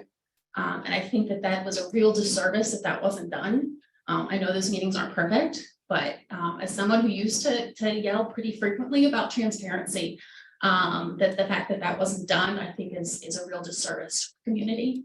And I would ask that you come and present and really make the case for this publicly to all of us, so that the taxpayers can understand in 2 weeks. We've had our CFO here already twice in public I understand. for over an hour's time, and I believe I still am pretty darn transparent.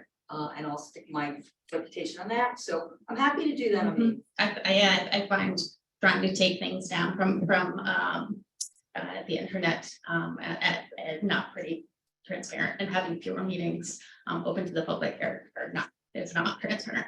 I think that's pretty basic. So Can I just go on that? Caitlin, you know, we've been in budget meetings before, and we've been the audience here. Nobody from the public comes. oh, absolutely. So, but Absolutely. you're implying that there have been people from the. There have been some, and the opportunity is there, and I think as a council, when you're able to be there together and have everybody hear the same information at the same time, there's value in that too. So it's not just that the public can attend if they want or not, it's that there is everybody from the council can have the same information at the same time to talk it through. So unlike prior mayors, this council has had complete access to our CFO and have been encouraged to have private conversations with him. Unlike any other prior mayor, I've opened up Okay. staff completely to That's our great. staff. The council completely to staff. And again, the CFO has been here twice in public to answer any questions, plus private meetings with council members. So whatever you're implying, that's fine. No, What else do you want to say? no, like that is different. That's I think my point is that is a different environment. I'm not faulting you for making him accessible. Like, I don't think that's a bad thing. I'm not gonna tell you not to do that. But it is fundamentally different than having people around the table, having people have the same information, especially not as experts, because everyone is a layperson who's elected. The budget is a lot. The budget is, I have to it's stop you for a complicated. second. I'm sorry, I have to stop. I'm sorry, Caitlin, I have to stop you for a second. We, as the council, and I don't know that if anybody will disagree, we did get that information and we all did sit down with Bill. And we did have public sessions here where people did comment. So, I mean, because I take aback that it's not transparent. It is transparent. The point of it is, if you're saying that it needs to be broken down a little bit more so that it's in layman's terms, that's another discussion. But the other part of your discussion is not about water. And I'm so I'm sorry, also it just saying- doesn't, and I'm saying that just the- kind of getting tired of this. Let's I just be know, real. my point is that it is a fundamentally different discussion. Part of being a council and not being, one person, two people, is that you have each other and you have a team. And everyone has different life experiences, and different challenges in their life that they bring, different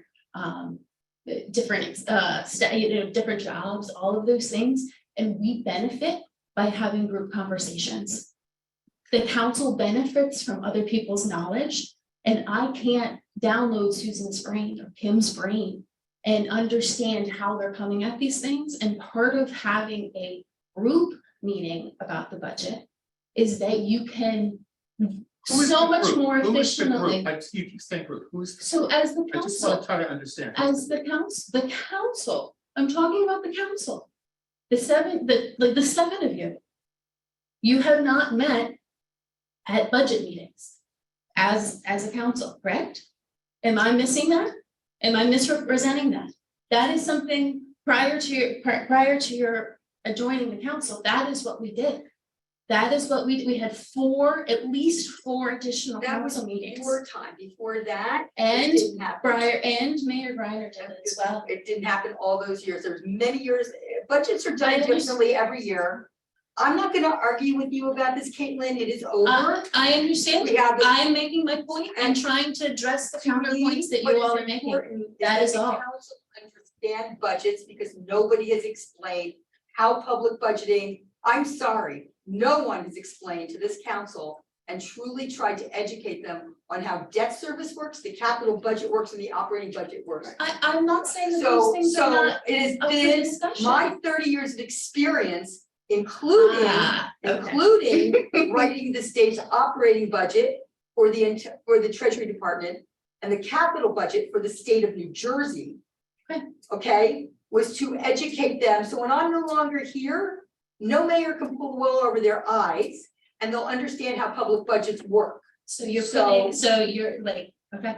So So- what I get from that is that you are the expert and you have the final word. And No, you Bill don't Hans is the benefit, expert. you Bill don't Hans is benefit the from a expert. group discussion Bill of the Hans entire knows council. the operating Like that to budget. me, it says Excuse me. volume. Bill Hans It wrote says the volume. budget with the department heads, brought it to me, I brought it to the council president. He and I sat down with the CFO together, we went through it, and then he presented it to the council, not once, but twice. I take umbrage by your accusations, your insinuations, and your snidness. Doesn't belong here, you're a better person than that, Caitlin, and I- you served as council president, you should know better. So, and when, had you educated the council on debt service, we wouldn't be in the mess we're in now. Yes, it's never like. All I'm making and all I'm doing is sharing my experience sharing my concern and trying to I'm understand. sharing them my experience in 30 years doing public budgets. Okay. Anything else you want to say? I have a lot, but I'm going to save it and just wish and hope for some more fair and cleaner leadership from you. Like, Well, thanks. I wish I'd had better budgets for this year. This is Giovanni Fusaro, Flemington, New Jersey. Regarding the lead service lines, the first I've heard about this, You don't get the emails.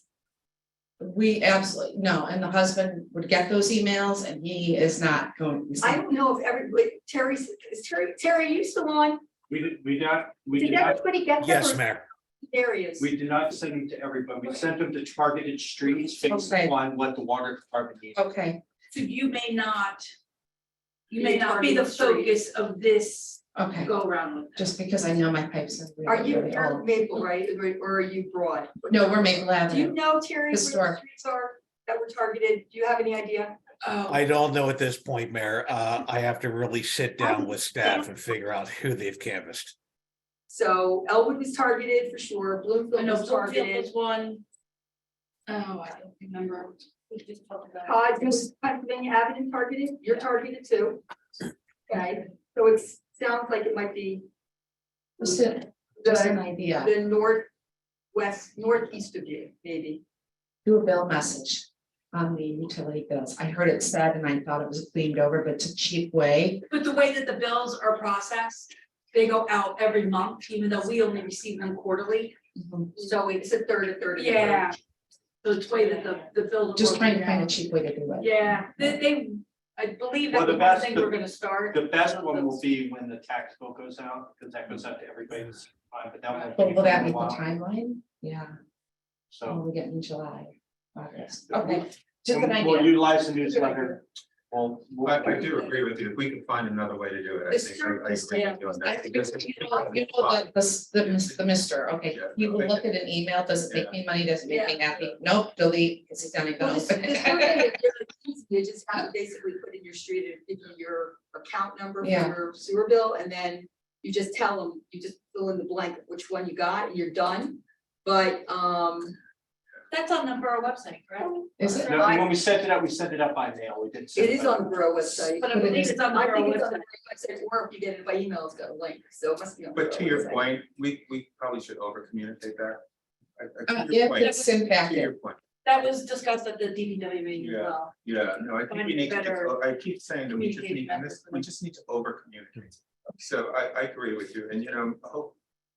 Knock on wood, newsletter might start in August, we're pulling for it, but that's up to you. just trying to save money. No, appreciate that, thank you. Anybody else from the public? Pennsylvania Avenue, London. I hope all of you sat down and went over the budget, like together. Because, I mean, I may not do municipal budgets, but I've done corporate budgeting for 30 years. I mean, if you all were not in a room, all giving your experience, my God, you're about ready to vote for, not the mayor, the council, for one of the largest increases. That's gonna haunt all of you come election, like, come on, like, the public will hang you out to rot. So I just want to make sure that, God, please, that you all sat down and understand what you're budgeting for. Because when you look at property taxes, and just to shift gears, we're all paying for these blighted properties that nothing is happening on. This council has asked the planning board for multiple areas in need of redevelopment. Just to be clear, it's because nobody wants them. Nobody wants to develop them. No, they're not worth it. They're blighted. So the council comes to planning board just to make sure that for your own edification, we say, yes, we agree, and then all the power gets transferred, right? You all want that. All the power gets transferred back to you. So you look at it, and I know that government takes time. Some of these blighted properties have been blighted since my adult children before they were born. They have never seen these properties produce anything, and we are paying the taxes for these properties. So just to make sure that, you know, that we have a commitment to these areas need a redevelopment, because just one man's opinion. Had we not had the delays with the Union Hotel, not only would we not have a budget deficit, we'd all be happy enjoying like drinks on the porch. And all these other properties, I really don't know from a transparency perspective, what's going on. Like I thought, like Liberty Village should be swinging hammers. I gotta understand, like, where's the transparency and what's going on? No council, nobody tells the planning board what's going on. And I'm sure nobody's telling the public, because people ask me, hey, what's going on with this property? That all the areas need a redevelopment. That's a council thing, and it's secret right now. So I just ask, if you say transparency, you put a gun to my head and say what's happening with Captiva, what's happening with the Agway property, what's happening with Liberty Village, and I couldn't tell you. Hopefully you guys are ready to have some accountability to say, this is what we're doing I with can these tell you properties. what's going on with all of them. Captiva walked away during pilot negotiations last year. So we need to get them back. We will get them back at some point. At some point, it's been 10 years Okay, so, no, it's been a couple of months since they walked away last. since they walked Last away. year, it It's was been, last year, not under my administration. The Cardinal site plan, I talked to the redeveloper and they are trying to make the area more inclusive and open and friendly to the public, because right now you walk through about a 6-foot walkway into a private park that's supposed to be a public park. And Liberty Village, the redeveloper came to the council in December and asked for an amendment. And the council in December of last year, not under me, put a kibosh on it, so they needed to slow down and take a good hard look at what they wanted. And we've been talking about it. That's where they are. so 6 months. Tuesday. So 6 months talking about, I guess I just look at it and say, where will we be? I'll leave it at this. Let's look at planning. 5 years from now, will these properties be developed? Will they be paying their fair share, or will I still be paying more taxes because the council is not doing their job? That's all I ask. Planning board, we're out. Once we give it to you guys, give it back to the planning board. Trust me, you give these back to the planning board, they'll be done. You have my commitment. They'll all be done. But I don't know what the council does when they meet with developers, guys. Let's face it, get it done. We can build these things. Look at the Union Hotel. Finally, we're getting some action after a decade of delays. So I just ask, ask us for our help. We're there. We're your planning board. And we're ready to serve, and we're ready to work with developers to say, these properties are like, let's face it, it's sort of embarrassing, right? That they've been vacant and not utilized for a decade. And they're not paying their fair share in taxes. That's all. Thanks. Anybody else from the public? All right, we're gonna do the. Nobody executive- online. Thank you, the executive session thing, and then I'll get the break for the.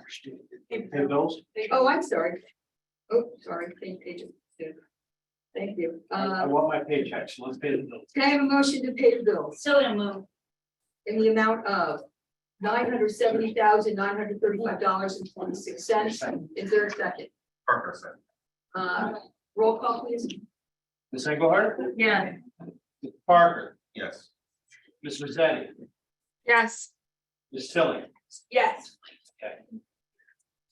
Okay, we have executive session, resolution 2023-104, executive session to discuss potential employment matters, potential ACO litigation and redevelopment negotiations with Liberty Village. Tilly move. There'll be no action taken afterwards. Is there a second going to executive session? Parker said. All right, we'll take a 10-minute break until a quarter. I need roll calls. Roll call?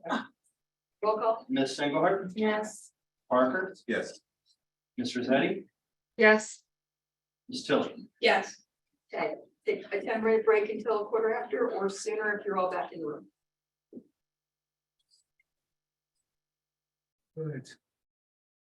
Leave the door. I cut you right here. Okay, let's close out. Close out the meeting. Yeah. Yes. Can I have a motion to adjourn? Tilly move. Parker second. All in favor? Aye. Thank you, Lynn. Good night.